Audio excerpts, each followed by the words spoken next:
people are no longer focusing their attention on traditional media, TV, newspaper, but more on social media. So what is your perspective on this topic, and why do you think still today in 2023, people and especially women should get visible on the media? So I think first off, the media, of course, is a stamp of approval, right? It's a stamp of approval that your thought leadership is not just being pushed out on some social media post.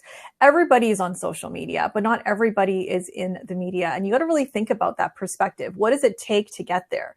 It takes a lot more than, taking your social media post and sending it to the media. You have to connect your thought leadership to the media's news cycle. And the media's news cycle is really connected to thought leadership ideas that are bigger than you and bigger than your business. So for example, I was interviewed by the CBC last year about, should we have pay transparency on our job postings? And I had been hiring at the time. The reporter knew that.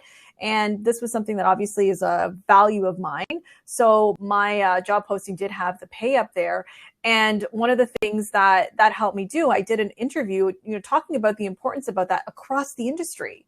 And I will tell you that the amount of traffic that I got on that post and on my website, because I then took that interview and I amplified it and leveraged it onto social media, was more than if I had just posted on LinkedIn and said, hey, I'm hiring for this position. So I really do think that the media is a way to be strategic. It is not the situation. I think when people say media is dead, they're thinking of the 1980s or the 90s or even 10 years ago, where perhaps you turn on the TV at 6 o'clock and you watch the news and you see an expert and you say, oh, I'm going to hire that person.